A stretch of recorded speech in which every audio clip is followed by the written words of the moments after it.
Oremos. Padre Celestial, te damos gracias por el gran privilegio que nos concedes de reunirnos en este lugar para abrir tu palabra y escuchar tu voz. Pedimos, Padre, que al estudiar sobre las profecías de tiempo y cómo se relacionan con los profetas, que tu Espíritu Santo nos dé sabiduría divina para que podamos comprender la gran importancia de lo que vamos a estudiar. Te damos gracias, Padre, por escuchar y responder nuestra oración, porque te lo pedimos en el precioso nombre de tu Hijo, Cristo Jesús. Amén. Tal como mencioné en mi oración, vamos a estudiar en nuestro tema de hoy las profecías de tiempo y los profetas. Vamos a analizar 5 grandes profecías de tiempo que menciona la Sagrada Escritura. Ahora, estas 5 profecías de tiempo tienen que ver con algunos de los eventos más extraordinarios en la historia de la salvación como se haya registrado en la Sagrada Escritura. Estas profecías de tiempo tienen que ver con el primer profeta que menciona la Biblia. Tiene que ver con el diluvio universal. Tienen que ver con el éxodo de Israel de Egipto. Tienen que ver con el cautiverio de Israel en Babilonia. Y tienen que ver con la venida del Mesías y ultimadamente con el comienzo del gran juicio final. Es decir, las profecías de tiempo que vamos a estudiar no son profecías insignificantes. Son profecías que marcan los grandes eventos de la historia de la salvación que encontramos en el Sagrado Libro de Dios. Ahora, lo que quiero hacer es describir a manera de introducción la forma en que opera Dios cuando da o cuando dio estas profecías de tiempo. Hay cierto proceso que sigue Dios cuando llama a un profeta y le da una profecía de tiempo. Y lo que quiero es, al comenzar, explicarles ese proceso que sigue Dios. Es el siguiente. Lo primero que hace Dios es llamar a un profeta. Dios llama a un profeta. Y a ese profeta Dios le imparte un mensaje. Vinculado con ese mensaje se encuentra una profecía de tiempo. Es decir, vinculada con la profecía o con el mensaje, hay un periodo de tiempo que se menciona. Ese mensaje que Dios le da a ese profeta es siempre un mensaje que tiene que ver con el juicio. Y vamos a encontrar que ese mensaje que está vinculado con una profecía de tiempo no es verdad presente para la época cuando ese profeta hizo su obra. Nuevamente repito, levanta Dios un profeta y al profeta le da un mensaje. Conectado con el mensaje hay un periodo de tiempo. El mensaje tiene que ver con juicio y el mensaje no es verdad presente para la época de ese profeta. Ahora, lo interesante es que después que pasa el periodo de tiempo en esa profecía que Dios le dio a ese profeta original, Dios levanta a otro profeta. Y a ese profeta que levanta Dios cuando el periodo de tiempo está terminando o ha terminado, Dios le da el mismo mensaje que le dio al primer profeta.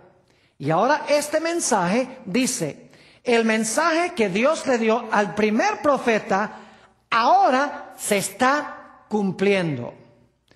El mensaje que Dios le da a este segundo profeta siempre es un mensaje de juicio.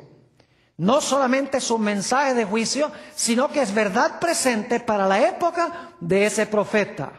Y finalmente, bajo el liderazgo del último profeta, Dios levanta bajo la dirección de ese profeta a un pueblo remanente de él.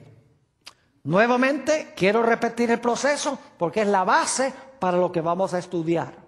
Dios levanta a un profeta, le da un mensaje. Vinculado con el mensaje, una profecía de tiempo. El mensaje tiene que ver con juicio y el mensaje no es para la época de ese profeta. Al llegar a su fin ese periodo de tiempo, o al acercarse en algunos casos la terminación de ese periodo de tiempo, Dios levanta a otro profeta.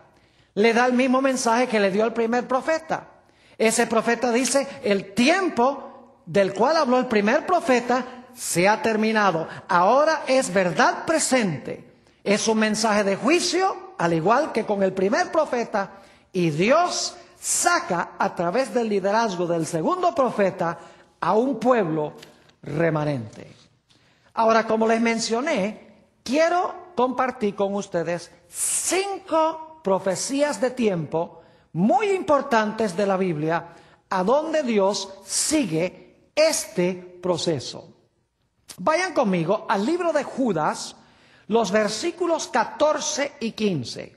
Judas, el versículo 14, y vamos a leer el versículo 15 también.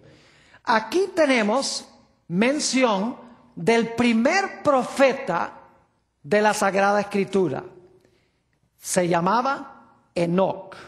Dice allí en el versículo 14: de estos también profetizó Enoc. Fíjese que si profetizó tiene que haber sido profeta.